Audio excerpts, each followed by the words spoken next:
Okay, so in this session on the state of ethnic studies in Washington State, we're going to be talking about ongoing attacks on critical race theory. The reason why we start there is because you can't have an authentic ethnic studies curriculum or ethnic studies program if it's not grounded in critical race theory. A lot of people will say, oh, that's just, grad level law. And that's just not true. There are a lot of education scholars who have brought it to the K-12 arena and applied the tenets of critical race theory in K-12, and ethnic studies rests on those theories and that research. We're going to talk about a bag of clapbacks because I don't just want to tell you about the attacks. I want you to have some kind of response for those attacks. And we'll also be looking at specific groups and organizations that those attacks are coming from and how they're manifesting across the United States, but also in Washington. And then we're going to be talking about efforts in Washington State on the legislative and policy levels that are in support of critical race theory and ethnic studies. So how many people do we have on the call? Usually I do small breakout rooms, but we're under 10 folks here. So we can just do this individually here, if that's okay with you. To get to know each other, just introduce yourself with your name, pronouns, race, and ethnicities, and what are some concerns you have about the anti-critical race theory movements. So I'll start and then I'll pass it to somebody. Like I said, I'm Tracy Castro-Gill. I use they, them pronouns, identify as Chicanekis, and the concerns I have about it is that it's just the most recent manifestation of anti-intellectualism that's been going on for decades in our country. It just has a new name, but it's the same sentiment, the same people behind it, the same political agenda and goals. It's just anti-intellectualism. And that concerns me because we are dismissing social science and sometimes biological and environmental science when we have these anti-intellectualism movements. And I will pass it to Karen.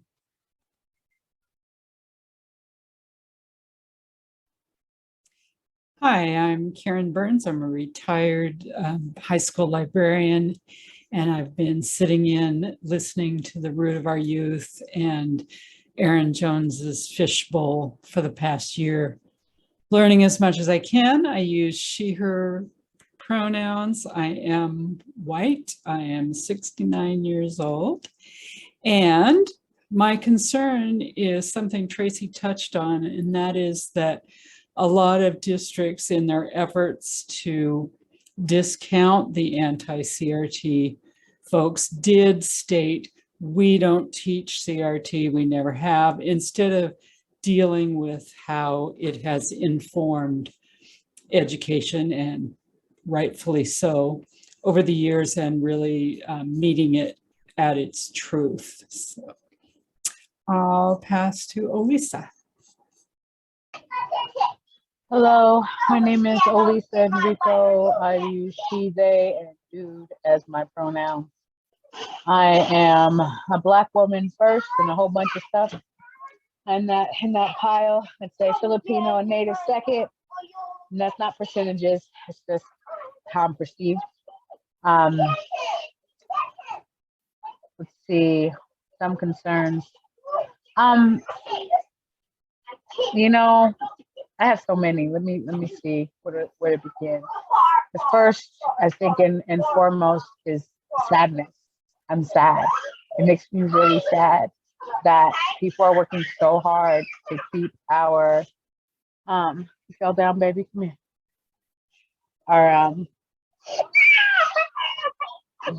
Our community, and I mean extended community, not the people who come here, but the folks who really could be our partners in making this an actual great nation. Like actually making this a great place, that they're keeping us all separate for so many hundreds of years in order to keep their bounty for themselves. I'm gonna help you, but that's the biggest thing.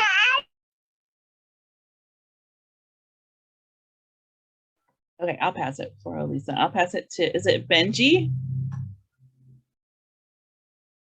Benj Pollock, he, him, white. I don't really have concerns because I'm just learning. I just want to understand. So I don't know enough to really have concerns yet. Fair enough. Do you want to pass it to somebody?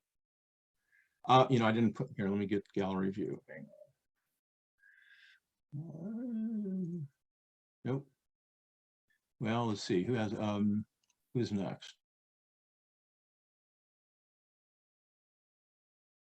How about Dr. John Thomas?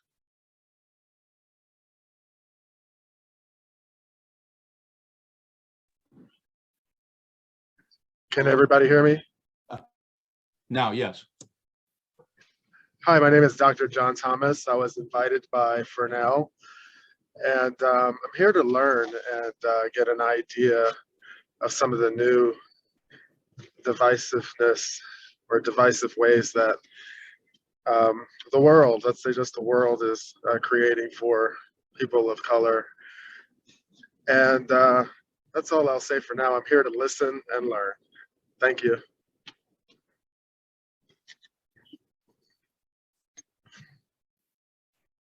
Okay, I'll pass when people forget. For now, go ahead. Hi, Tracy. Hi, everyone. And I recognize some of you from the showing up for all the week activities. Thank you for coming last night to the youth. Youth are in 3 different meetings right now, all over the place. It's so exciting. I've loved this week. Thank you, Tracy, for helping, just building it, hosting it, and letting me help you hold space for all of that. Beautiful. She, her pronouns. I identify as a Black woman. I have been in racial isolation the entirety of my life, except for my first 5 or 6 years. And had it not been for those first years of growing up in Black and brown community and knowing my own worth and value and humanity first, I would have fell for the trick of white supremacy that has been trying to teach me that I don't have power, agency, or even permission to be here on the planet. So I'm thankful for my youth and knowing, having been surrounded in community that helped me hold my my humanity close to me. So then I know how to keep it close and advocate for others. And I don't empower anybody. Everybody says empower the youth. I'm not empowering anybody. I'm just reminding them of the power they already have. So get it. And I'm happy to kick a few doors open and let them loose. So glad to be here, learn with everybody. Thank you. And I'll pass to Karen. Have you gone yet? Bruce is here. I have. Yeah. Oh, Pamela, there you are. Have you gone yet, Pam? Pam Green, she's for me too. There you are. Hi. Your turn. No, I haven't gone yet. I'm Pam Green, and I'm been in partnership with Fernell for a few years now, and I am a white woman. I use she, her pronouns. I have 2 young Black men in the North Shore School District in my family, my sons, and I am here to learn. I've got various information. I definitely can relate to what people have said about the lack of intellectualism around anti-CRT, the sadness, and just the focus on resistance to growth and discomfort and learning is just, I think, the hardest thing. And so rather than centering, people and learning and just all, it's very saddening that people can't see the benefit to everybody for this and the massive reduction in harm, like the harm that's done by resisting. So those are my thoughts right now. And I will pass to, I don't have my glasses on. I see, is that Bruce down there on camera? Can I pass to you, Bruce? Oh, right. I am Bruce Jackson, he, him, educator Dr. Carosi. Been doing this work since the beginning. And what am I most concerned about? I teach at Dr. Carosi, we're one of the most multicultural schools on earth, I think, but multicultural, multi-ethnic. And I think that when we started to teach ethnic studies, that the school became something very beautiful. and knowing that you're seen and you're being respected, and it's special, and it makes you want to keep on working. And these anti-CRT people are trying to smash that dream, and I like to head them off before they can get that done. It's an enemy that we've known we were going to face from the beginning, but they're starting to get traction, so we have to regain our traction and win this fight.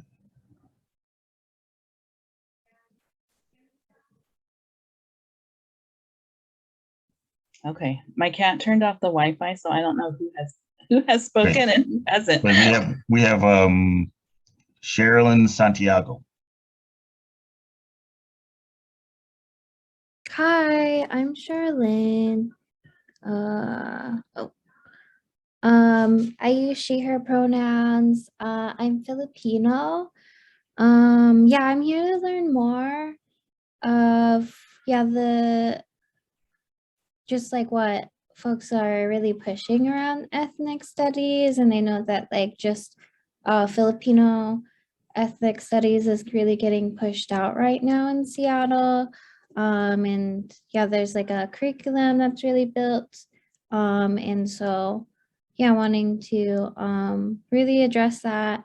I also am helping organize like a teach-in for what is called the Philippine Human Rights Act. So it's really talking about how like our tax dollars are really going towards like human rights violations in the Philippines, because in the Philippines, their response with our tax dollars is through militarization and killings, where that money can really get reallocated towards like education here, and especially around like ethnic studies, you know, like that's what our youth is really needing. And like, again, like a way to empower them, because I work with like a lot of Filipino youth, and like, you know, a lot of them just migrated here. They're feeling really disconnected from their like homeland.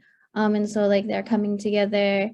And yeah, like wanting to, you know, be able to, you know, learn about their history too in the Philippines, where, you know, there's a strong presence of like youth activism throughout our history, and just people power. So, but yeah, I would like to know like more locally and like just what's been happening around this. That's all. I'll pass to Elisa if she hasn't gone.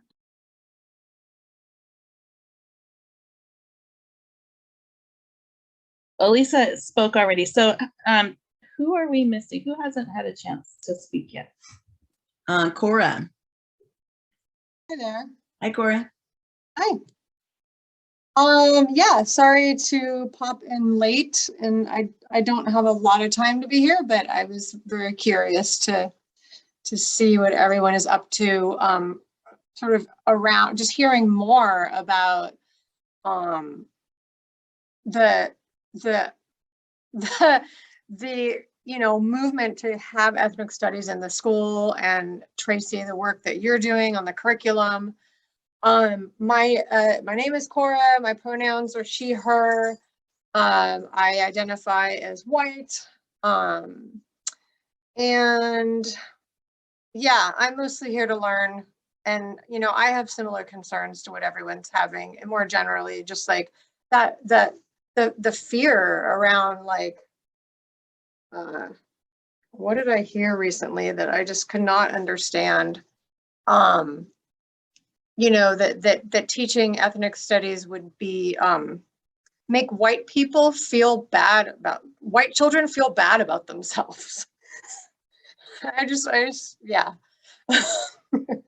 Yeah, y'all know what I'm talking about. So Thank you. glad to be here. Anybody else who hasn't had an opportunity to introduce yourself? I have not. Okay. Hey, I'm Isa. I use she, her, they, them pronouns. I am also white. I'm a senior in high school right now. I'm mostly concerned about the use of the internet with the anti-CRT movements. Like, it's not a new thing, but it's definitely just another dog whistle and like thing that'll flip the switch in people's brains that go, oh, CRT bad. Just, another thing to be out there where everyone can see it and spreading harm. Thank you.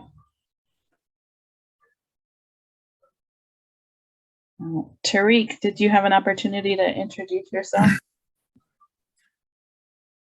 Yeah, my name is Tariq Scott. I'm with League of Education Voters, and I am here just to learn more about CRT movement and anti-CRT movement, and just learn more about this topic today.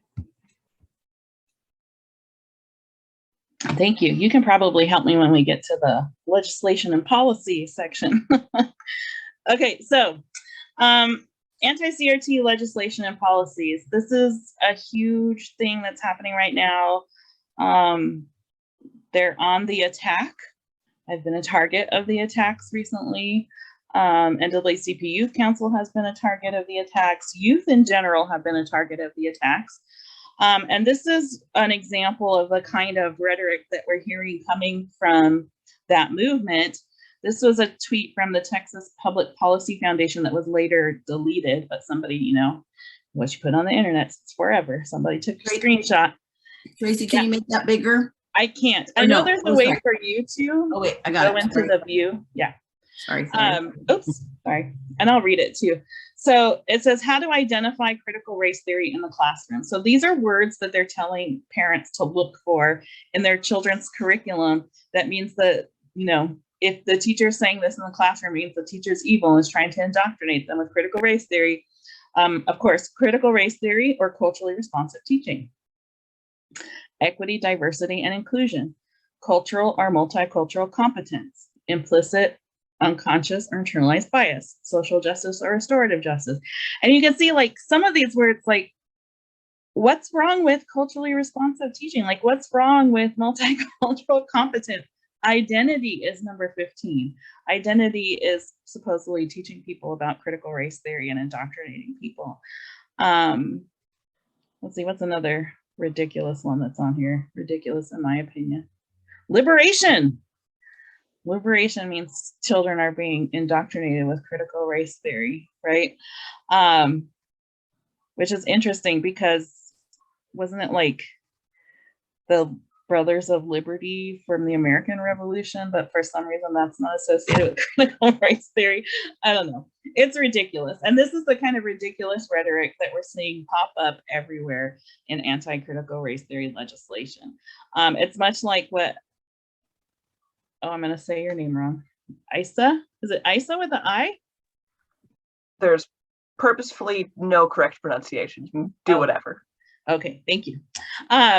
Like you were saying, like it's nothing new. They've just taken the words that we use in our work and turned them into bad words for no other reason than to scare people. It's not that these are actually bad words or that we're actually doing bad things.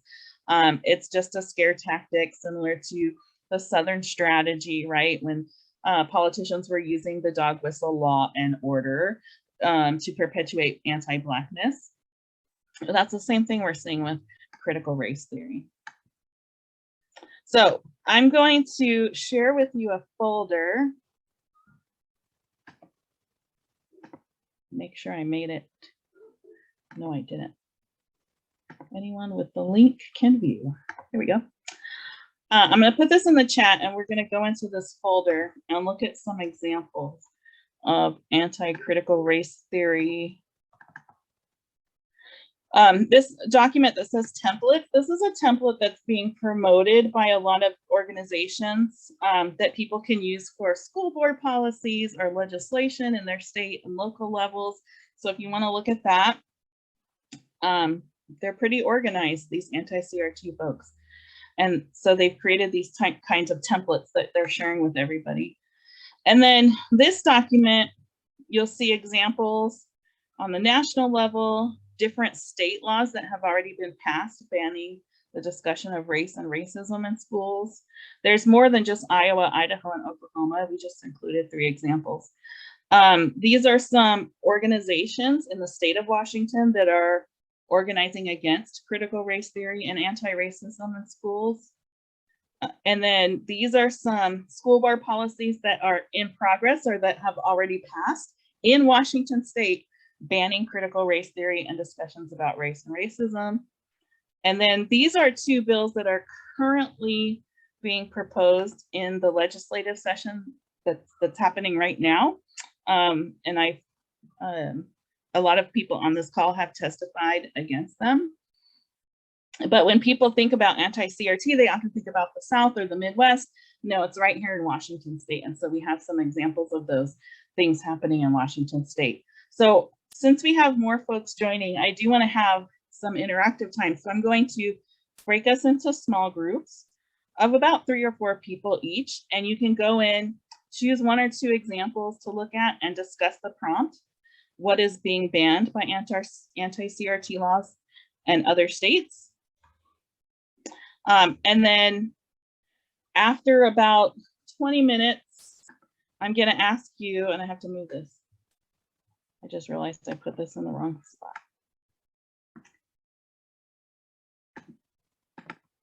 So we'll spend 10 minutes looking at the examples, and then about 20 minutes going into this document called the Bag of Clapbacks. So one of my friends and colleagues, Dr. Tasha Levy, says you always have to have a bag of clapbacks ready to go when people come at you sideways talking about anti-critical race theory or how ethnic studies is going to make white people hate themselves, right? All of those claims they come at us with, we need to have a prepared bag of clapbacks. So this document that I'm sharing with you, there's already some on here because we did a similar workshop at the Northwest Teaching for Social Justice Conference. So you can read through these, or you can add to them. This document you can edit, so you can add more clapbacks on there. Any questions about what we're doing in the breakout rooms?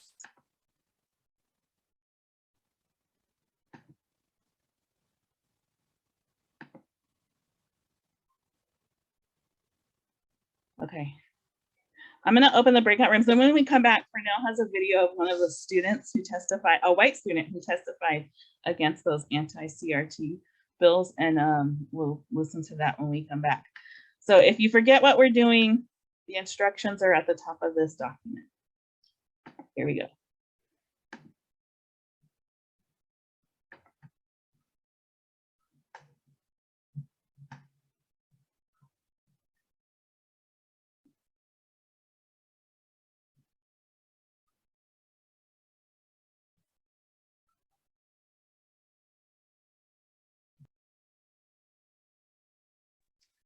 All right, welcome back, y'all. Hopefully you had enough time to read and discuss. And so I like to have small group conversations and then come back and talk about what we all shared, because another group might pick up on something that we didn't.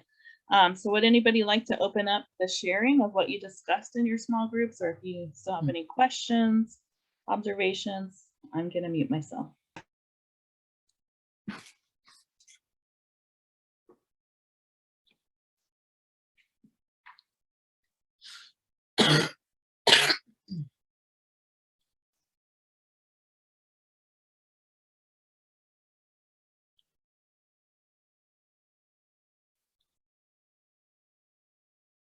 Okay, I'll ask a more specific question then. Everybody was off track and confused too.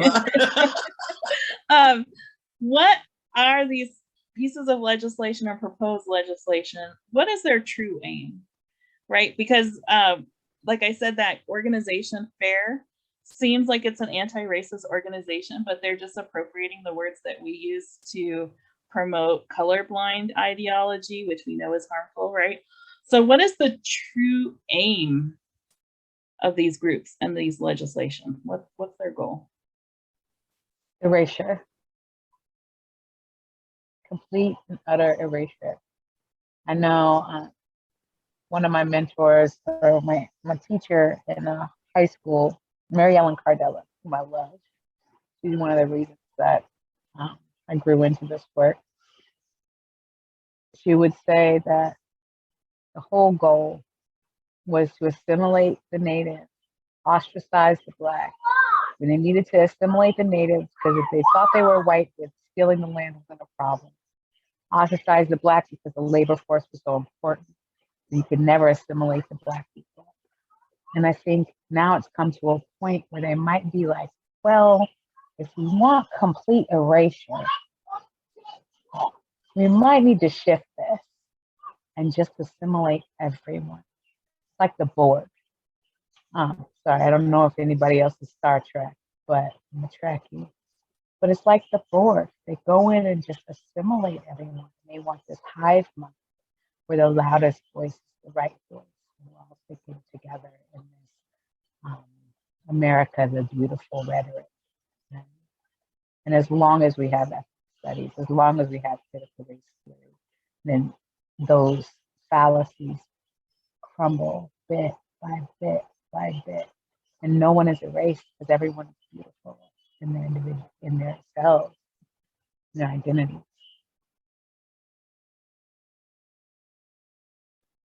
Beautifully said. And I think the new way that erasure is happening is through technology and access on many levels, and what knowledge and truth and fake news, all of that is the new assimilation. Mm-hmm. Do you want me to bring you up? Good one. Or do you want after? That'd be great. Okay. If you're up for it. Hi, Carrie. She's got little people at her house. Mm-hmm. They're used to me having. Can they see you? Oh, no, okay. Just has me. You're unmuted. Oh.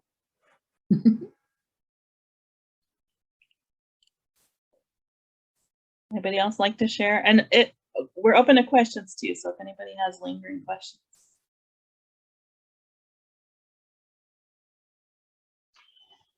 Another thing, reading those two bills side by side, it seemed like one was a ban and the other one was a monitor. Like, we want to ban these things and we need to know that it works. So it's like going through your kid's phone or something. Like, hey, I want to see that you didn't put that back in. Though we always have ways. I don't put all my books on the syllabus.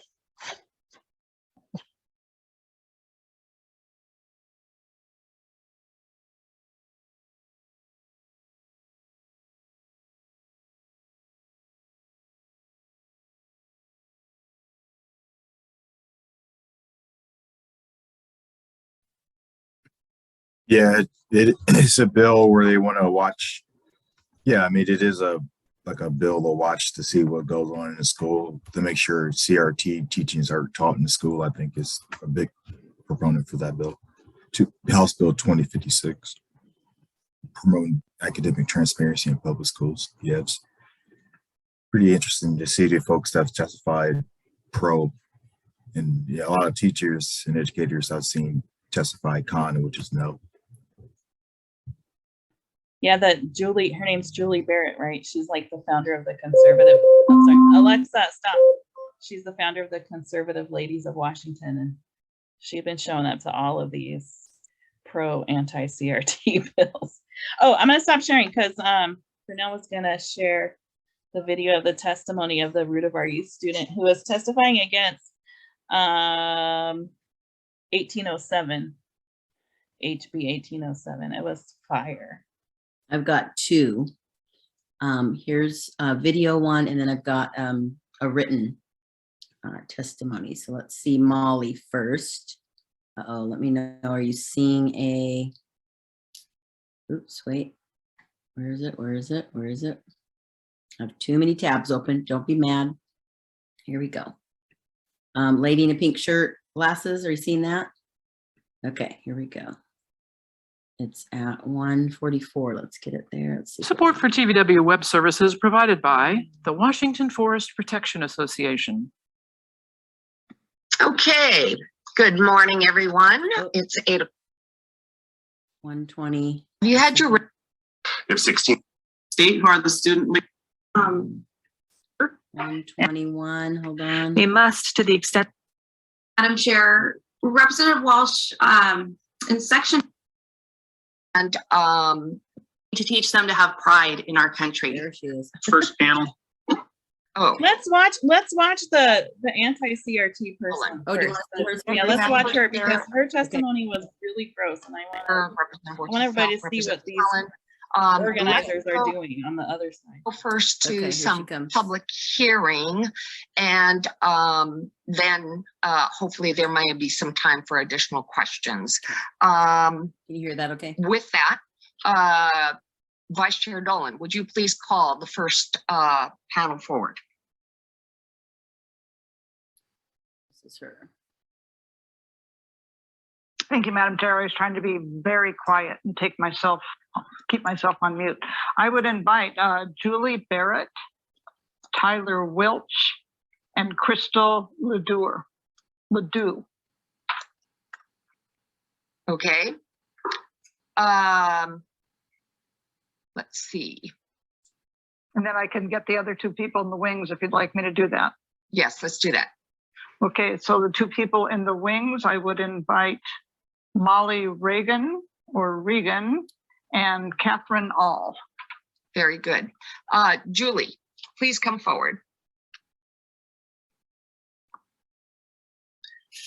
Good morning.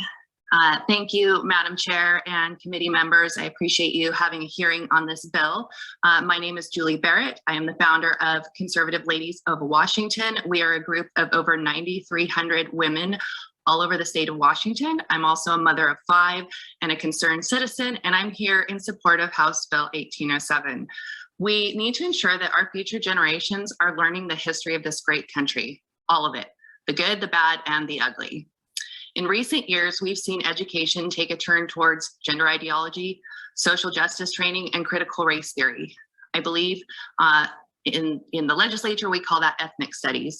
We need to be teaching our children about the foundation of America, about our Native Americans, and what this great state of Washington was like long ago. We need to teach them to have pride in our country and in their heritage so that they will grow up wanting to protect and preserve this country. By teaching them that they must feel guilty and constantly apologize, we are missing an opportunity to teach them the greatness of our history. House Bill 1807 will make civics a requirement for our K through 8th grade students, ensuring that all students will learn American and Washington state history. And it will put limits on the indoctrination from subjective books like the 1619 Project and How to Be Anti-Racist. These have no place in our schools for our students or for our teachers. They do not empower our students, but rather create division and strife and make students feel guilty for something they have no control over, the color of their skin and the family into which they were born. Let's teach our children to be proud of their country and of those who have fought to give us the freedoms that we enjoy today. We need to get back to educating our children, not indoctrinating them. House Bill 1807 is a great step in a positive direction for our students, and I would ask that you would pass House Bill 1807 and vote yes. Thank you very much. Thank you very much. I am getting a message from our staff saying that they can hear. Let's not indoctrinate our children. Let's just teach them to blindly love our country. That was so ridiculous. Yeah. Let's skip 100 years or so.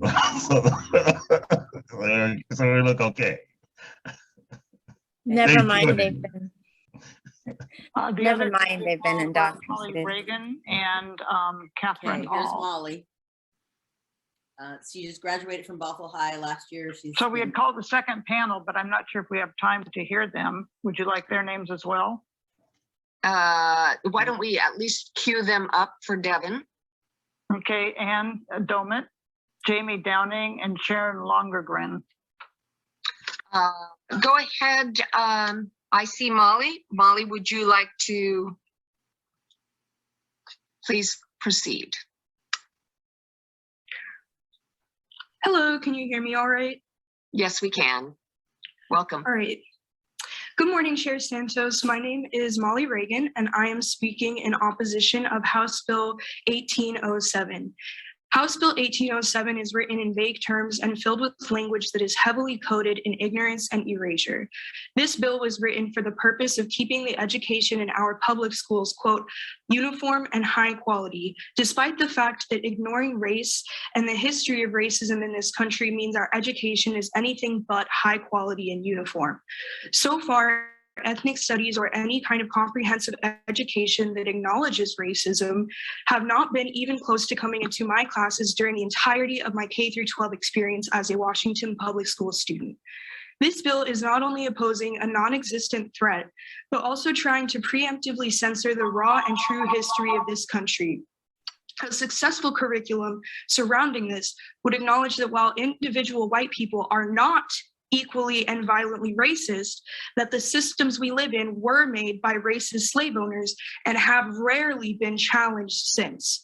This is an indisputable fact that cannot and should not be censored in classrooms when Indigenous and Black and Brown students already face racism in classrooms and outside of classrooms. Censoring it only teaches us to ignore and turns a blind eye to what hundreds of thousands of students in Washington are going through, leaving them feeling alone to face systems of oppression made to harm them. Often, unless taught or given the opportunity to hear from their peers, white students do not understand how damaging these systems are. But unlike this bill proposes, being educated on history does not make me as a white student feel guilty.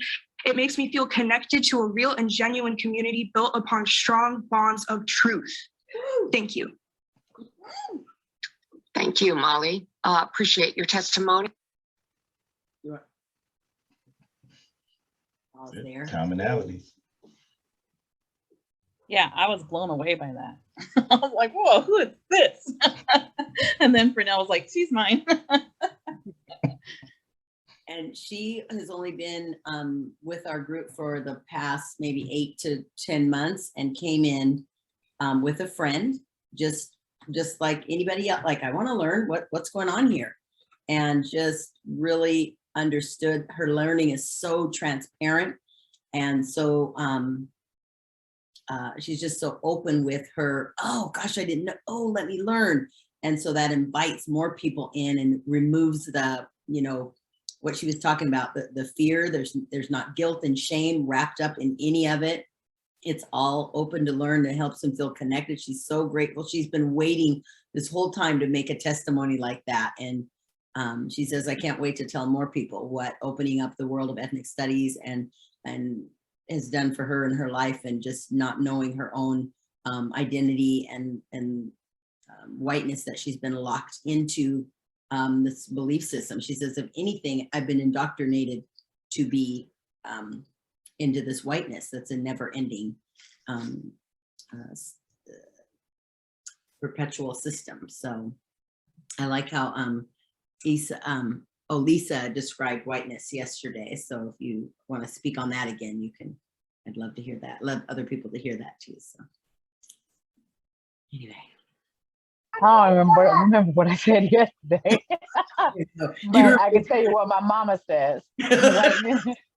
Mama says whiteness is a construct to make sure that there's enough folks to believe that they have a majority. And then truly, there ain't no such thing. Never was, never will be. To quote Washington State Teacher of the Year, Brooke Brown, "There ain't no country white." And then Dr. Levy always said, because we say race is a social construct, and Dr. Levy always corrects me and says, no, race is a political construct. So yeah, that's an important reminder. And then I have to say, I was fortunate enough to teach in a school where I taught 6th grade middle school. So, I had 6 periods throughout the day. And there were times where I had 0 white students in my classes. It was all students of color. I taught at Denny Middle School in West Seattle.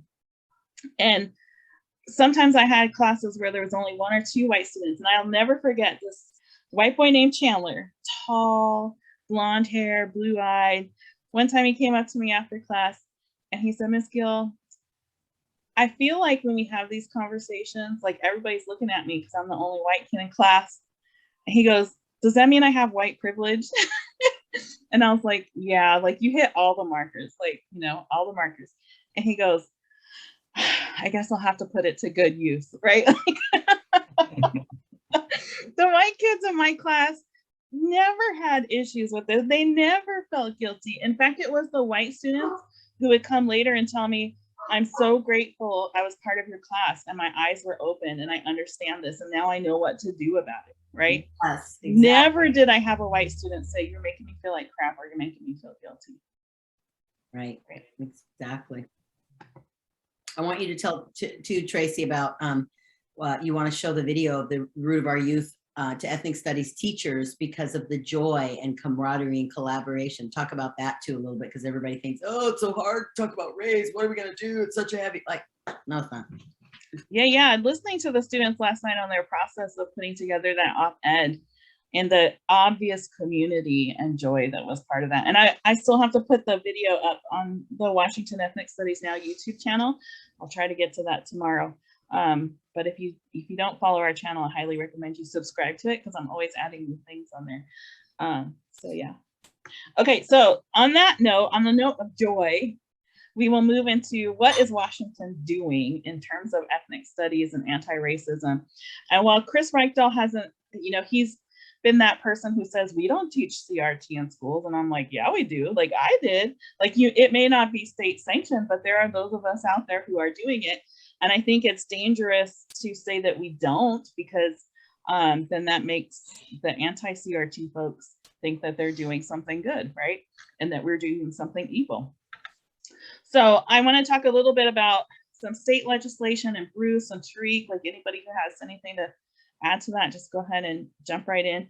But there were two pieces of legislation that have already been passed. And I'm just going to go ahead and give you the link to the other.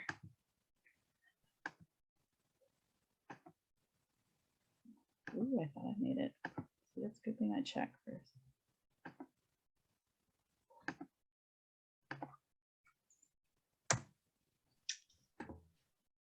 If you open that, you get a couple things. So this is the Washington State Ethnic Studies Frameworks that was just released this past October.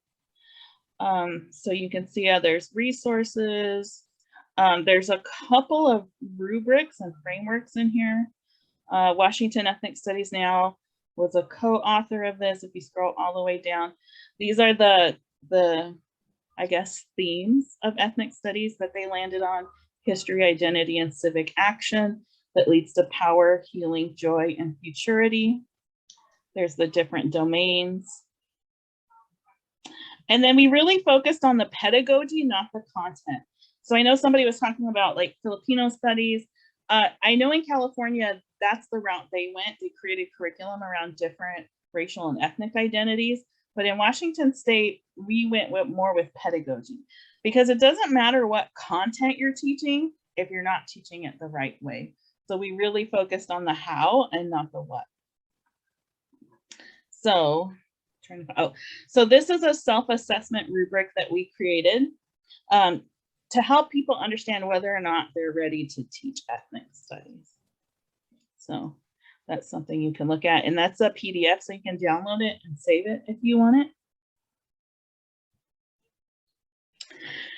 And so these are the two bills that made that possible. SB 5023, which initially said the state is recommending ethnic studies in grades 7 through 12, and then 606 extended it down to kindergarten. So now it's recommended in grades kindergarten through 12, and then that put together the group who created the framework. And then if you click on this, this takes you to a list of resources. And again, Washington Ethnic Studies Now helps build out these resources. So different books you can read, magazines, news. You see there's our blog on there. And professional development providers, which I want to point out, we had to fight OSPI because at one point they completely erased the list of professional development providers because certain people complained about us, about Washington Ethnic Studies Now, and our political activity. So we had to hire lawyers. We started a letter writing campaign.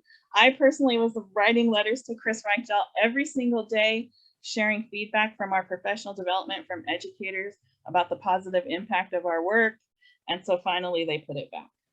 So, and they didn't just take us off, they took everybody off, which was interesting to me. But we were successful in getting that put back up. And so, now, where was that list? Which link will it to that? That one is the ethnic studies resources. Thank you. Mm-hmm. And then the other thing I put on here was the cultural competency bill, SB 5044. That's the school board policies that ban CRT and anti-racism, was in response to this bill that says certain people in education are required to do anti-racist, anti-bias training. So then school boards came out and said, like Peninsula School Board, they passed their school district policy saying we're not going to do that and you can't force. So basically they're violating the laws. And then this is the State Board of Education. They're working on a graduation requirement for ethnic studies. Washington Ethnic Studies now has been working with them both in the language of their resolution, and several of the state board directors went through the professional development of Washington Ethnic Studies now so that they could better understand what ethnic studies is to inform their resolution. And then Bruce, do you want to talk about WEA and the work they've been doing on ethnic studies?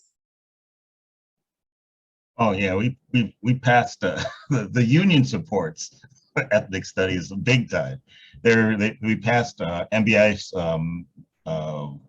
approving ethnic studies. We did 19 total MBIs and 12 total resolutions, changing the general philosophy of the Washington Education Association. And we did a smaller amount of work at the national level at NEA. But yeah, we have a very good picture of us WASA delegates standing out in front with 19 NBIs passed with a massive every bill that we passed educationally was above 80%, which is very unique for anything happening. It's really kind of a cool thing. But then we had 2 years of COVID, so our work kind of had to be stalled because they just weren't doing anything. But we're still waiting to meet live again so that we can push people into getting back on board with teaching ethnic studies in schools. But it's been I'm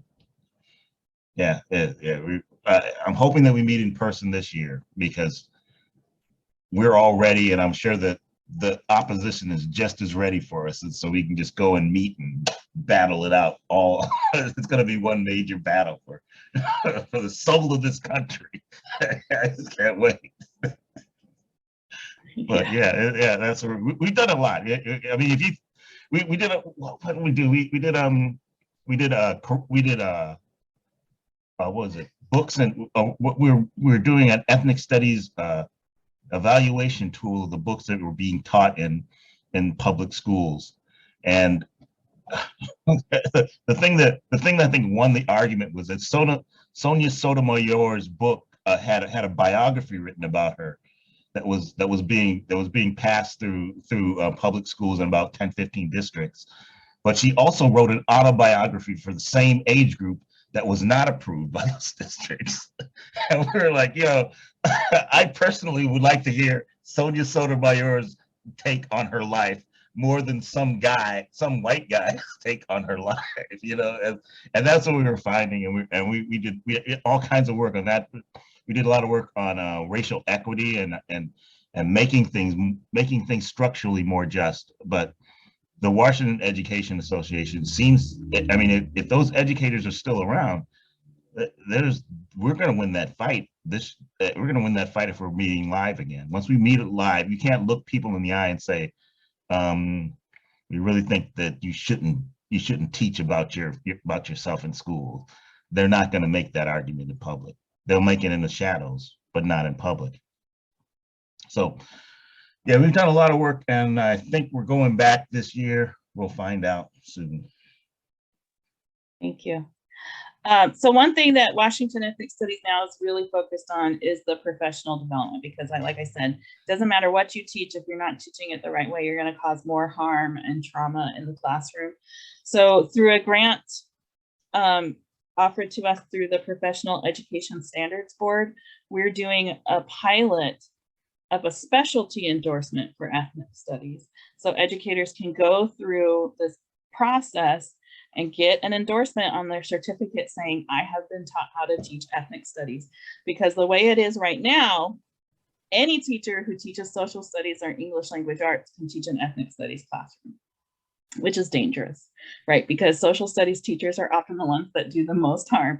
In a high school in Seattle, just last month, a family called me and said they are doing recreations of slave auctions in a high school in Seattle, right? And Seattle prides itself on being so progressive and anti-racist, but they're still causing harm in the social studies classroom.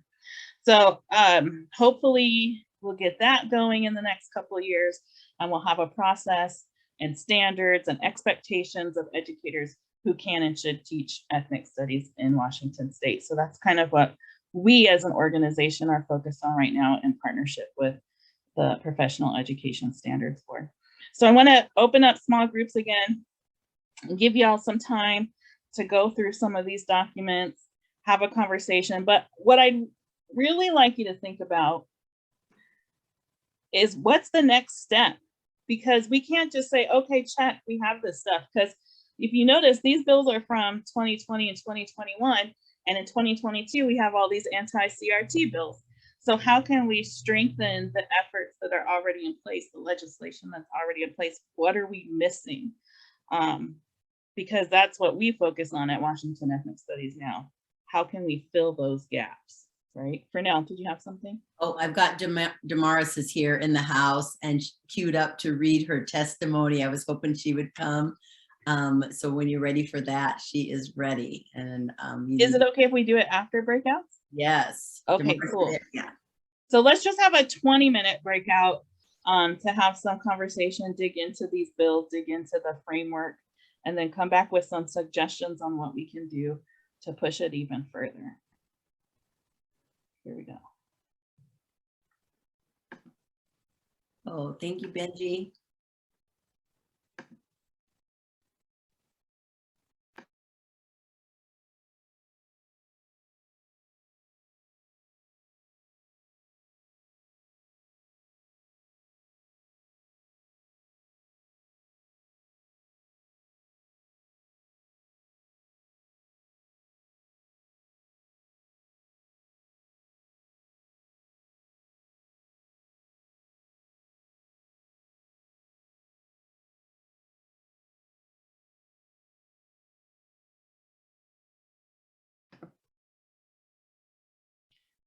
All right, I'd love to hear again. What y'all talk about?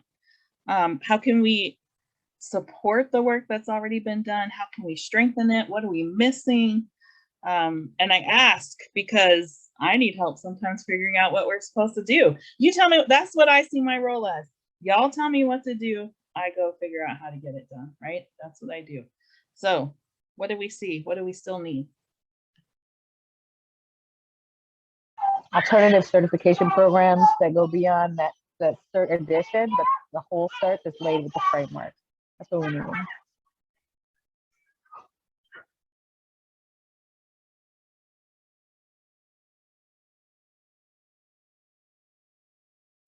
Oh, and professional development training was the other one. So I do a lot of PD. I know I met you one time because I work with Tina Lapadula. And I do a lot of PD with a lot of different folks through different organizations in my own business. And there are so many orgs that do it. And if we could train the trainers to lay everything we do on the framework, then there's this more cohesive movement in profession. I don't care if you're doing STEM, if you're doing art, if you're doing English, if you're doing what the subject is, like you said, it's not the content, it's the framework. And if we all have that down packed, you know, across the state, across the nation, around the world, however, you know, far you want to go, because I know you take it where you need to, Tracy.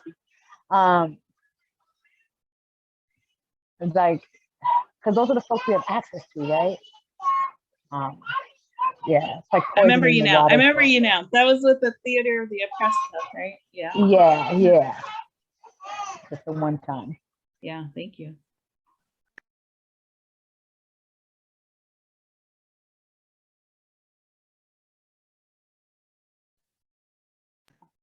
Yeah, that trainer is like a Primera model.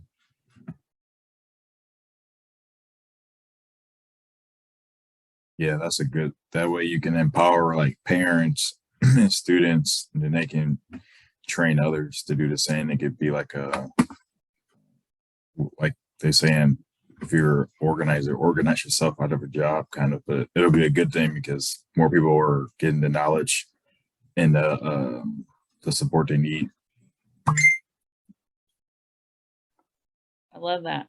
And that's what I say when people ask me, what's your ultimate goal? My ultimate goal is for me to not have to do this anymore. I don't want to do this anymore, right? I'm not here because it's fun. I'm not here because I'm making loads of money, right? Yeah.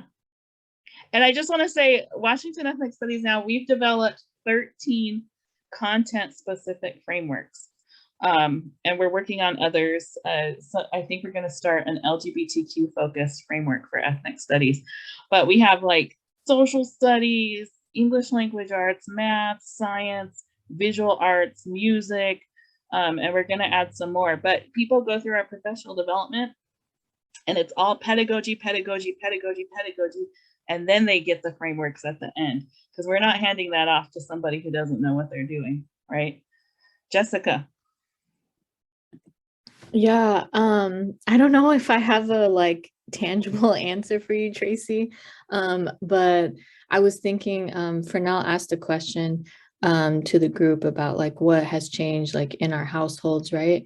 And so I started thinking about that question a little bit more deeply because I think that there's a lot that educators can do, but there's a lot that educators and other folks can do not directly related to being in schools, right? We need to have these conversations about ethnic studies within our families, within our friend groups, because some folks don't know about it, aren't fully aware, right? And so I had shared that Fernell's question got me thinking about, I have an 11-month-year-old now, almost 1-year-old.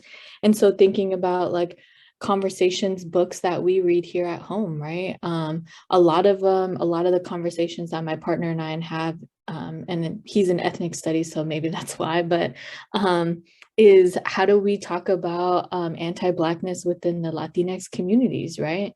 And these are, it's never too young to have these conversations. It's never too early to start these conversations with young people. And so I'm just thinking about how this goes beyond education and really starts with the community and how you're bringing these conversations, because the more and more you have these conversations, folks are going to get educated about it. More folks are going to attend these legislative meetings and be in support or against some of these bills that are for and against CRT. And so I just think that the more conversations we have within our communities, the more support we're going to get to like make ethnic studies happen. So just something I wanted to share with the group. Thank you, Jessica. I'm going to piggyback on you with the first part of that question. Was we were talking about how the stories are here and alive and around us. They're in our grandparents. And I've seen some programs where a library system to check out an elder, meaning to sit with someone to hear their story and all. And all CRT is ancestral guilt. And I heard that term from Dr. Arisha Day and Dr. Marcia Tate Arungad of Tacoma University. And they talked about that we all have this ancestral guilt. It's not just white people, not just Black people, like Jewish guilt, religious guilt. We all need to have these conversations. It's not a schoolhouse conversation. It's a community and worldwide conversation. And so to open that up and have our families engaged in what if kids go home talking about their identities and family trees and all of that, and language assignments to go home and talk about with their family. So this is all part of it, all of that ancestral guilt that we hold that we need to be unlocked from to heal. And if our education system and schooling would become a place of healing, then it could really become a place of learning, because we are not really learning. We're trauma remembering facts and stuff, and pandemicking, like we're not learning anything. We're not, because we haven't even begun the conversation of healing. And it starts with circle. And that's how we begin that. So I wanted to skip to the end, like, okay, and if the CRT bills all fail, ethnic studies is in, all of the things that we want are open, then what would that world look like if it were that? Then Tracy, your job is removed, erased. What would that look like? And are you ready? Can you start living, acting, breathing, moving like that right now? Because what if we were just to do that, move and live like that right now, and that become the future? That would just like do that. I feel like that's the biggest barrier, because that's a conversation we had with Chris Rechtel and Jerry Price when they were leading the work at OSPI for ethnic studies. The manner in which it was set up, conducted, played out was all deep in white supremacy culture. Like, how are you going to create an ethnic studies framework and curriculum using the master's tools? Right. That's not how it works. And so like for our organization, we use the Nahuatl, which is an indigenous Mexican epistemology, to inform everything we do, everything. And like you said, in circle, and thinking about the 7-generation theory, right? Like all of that is what we do in our organization. Ripple effect. And we still have work to do. We still have work to do, right? Beautiful. Thank you. Passing on. I want to hear from Dr. Thomas. He's been learning and soaking it up over there. I'm going to put him on the spot.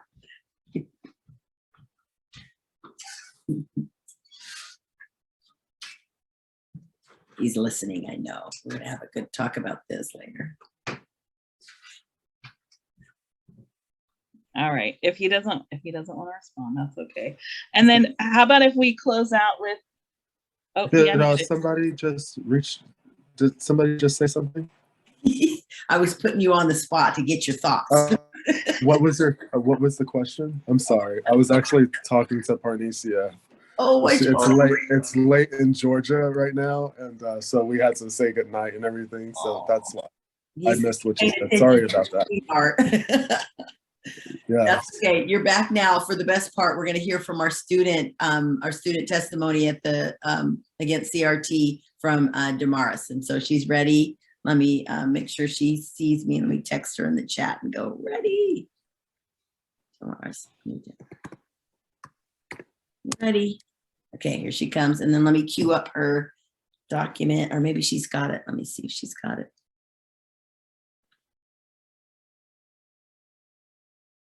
Okay.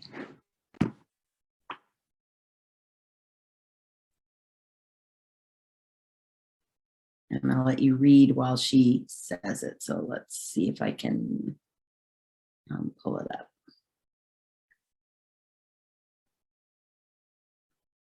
Okay, let me know when you can see. Second, I got to get on the right page.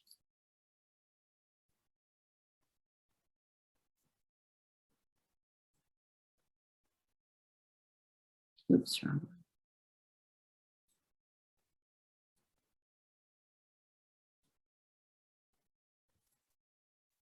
one. Wait, I lost it for a second. Hold on. Sorry, my too many tabs are open.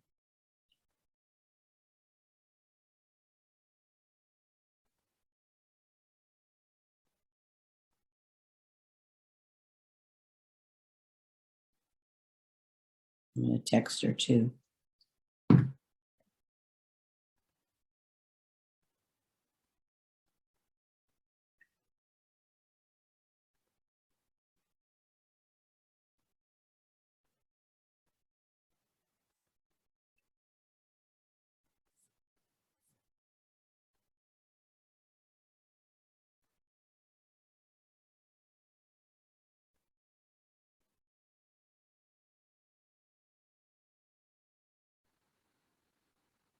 Would you text her again in the chat?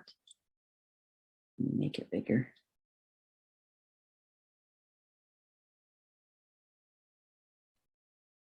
Damaris, where are you? She's doing homework.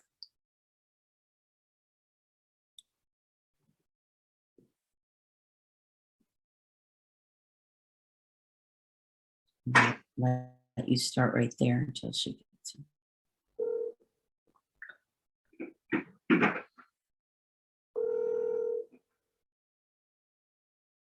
Pause again, Tracy. Okay, I'll go ahead. Main point. This is a statement testimony from Damaris Ibrahim and her position on CON for critical race theory. Main point, our state government should uphold a paramount duty to all Washington State students by making sure that the bill is not passed. My name is Damaris Ibrahim. I am a high school senior, member of the Root of Our Youth, and I am testifying against House Bill 1087 because it will only cause more harm to students in Washington State, no matter the color of their skin.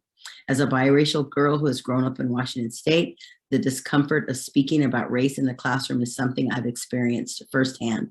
I always wanted to be more like my white mother, white peers, white teachers, white guest authors, speakers, white scientists, and white music composers.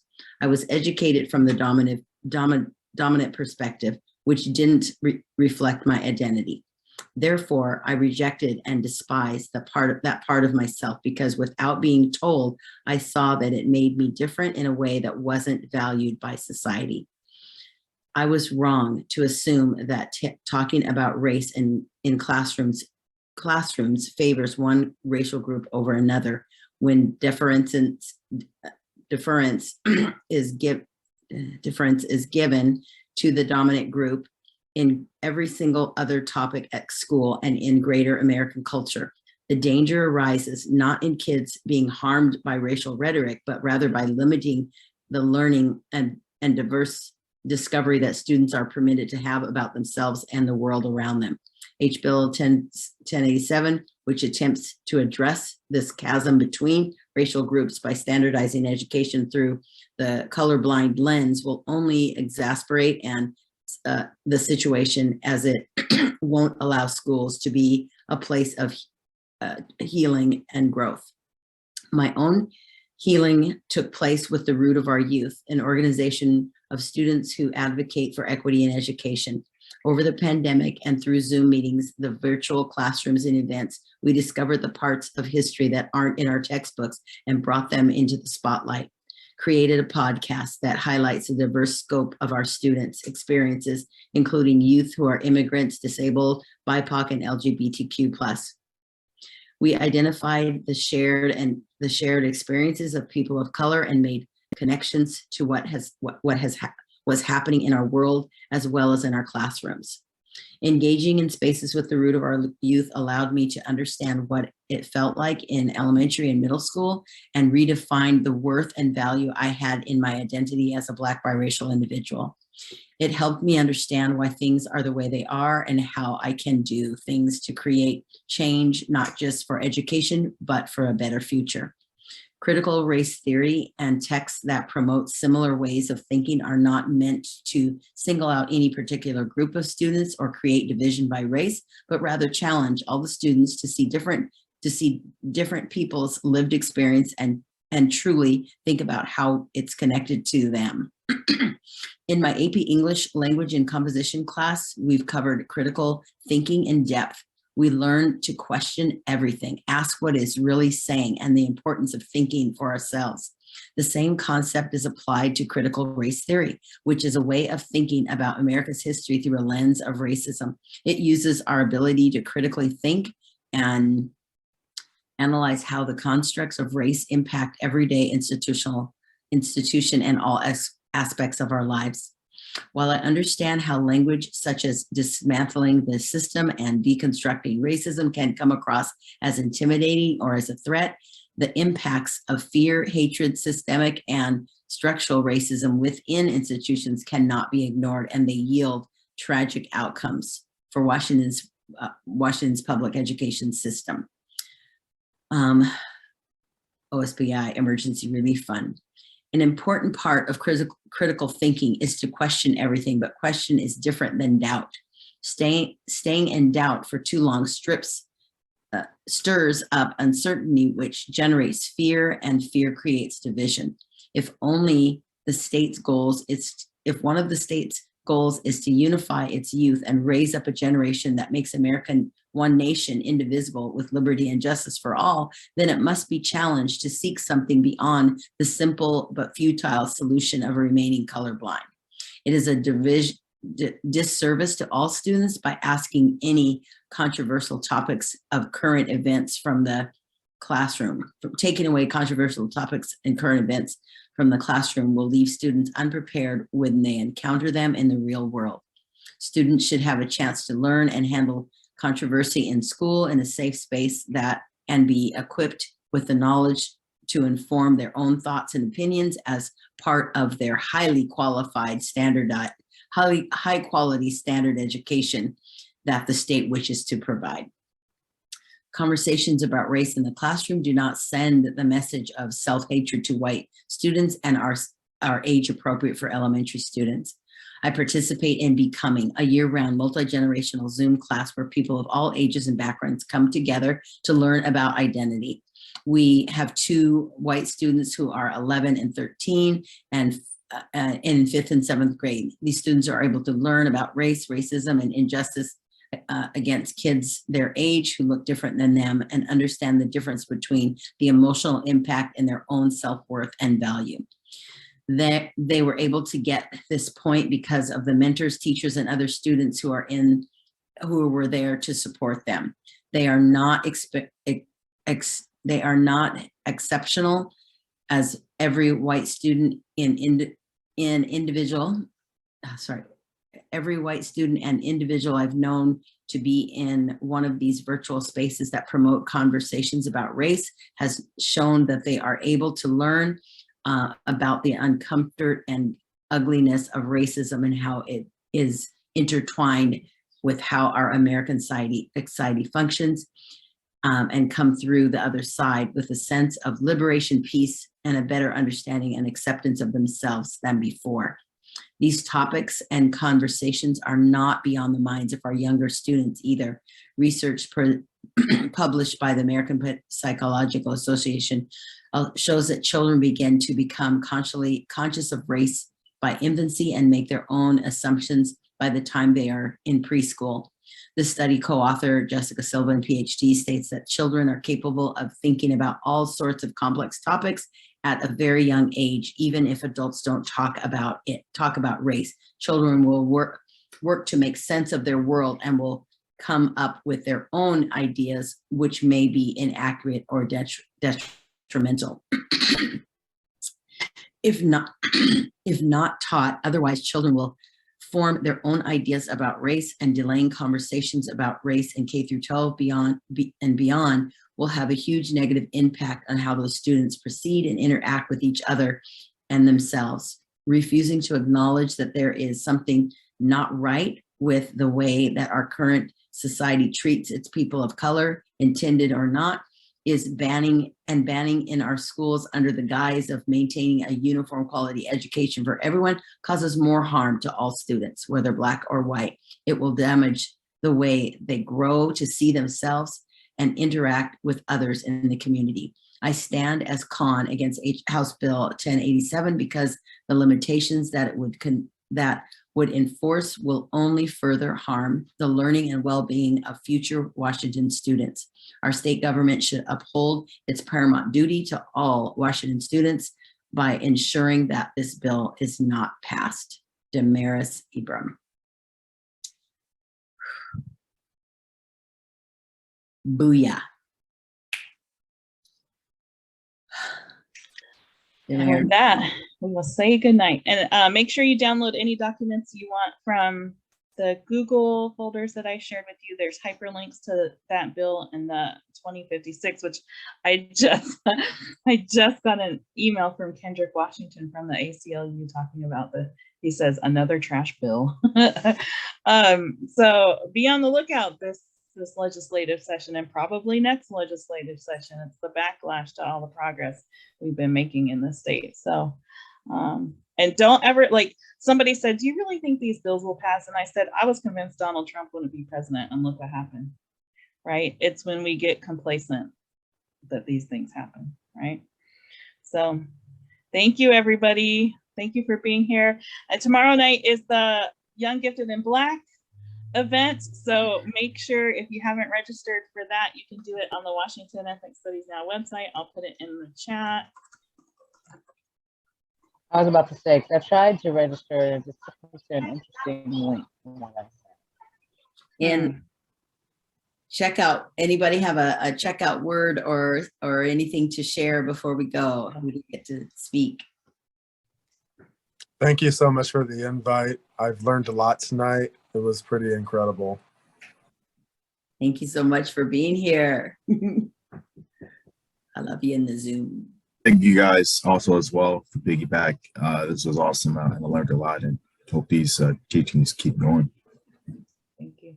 Elisa, if you have problems registering, Darren, he was here earlier, but he had to leave. He's the one managing that. So I'll put my email in the chat too. If anybody has problems registering for anything, I can help that out. Damaris, words, Damaris? I'm sorry, how to read it. What? That's right. Hi. Sorry, I think I just missed all of the messaging, and then I look over and I was like, oh man. No worries, no worries. Life happens. You got your homework done. That's what's important. So we enjoyed your words, your passion, your just fueling the fire and doing what you're supposed to do. So thank you for representing the way you do. So strong, beautiful. All right, thank you. Really, sorry, I'm just trying to, it goes, that link straight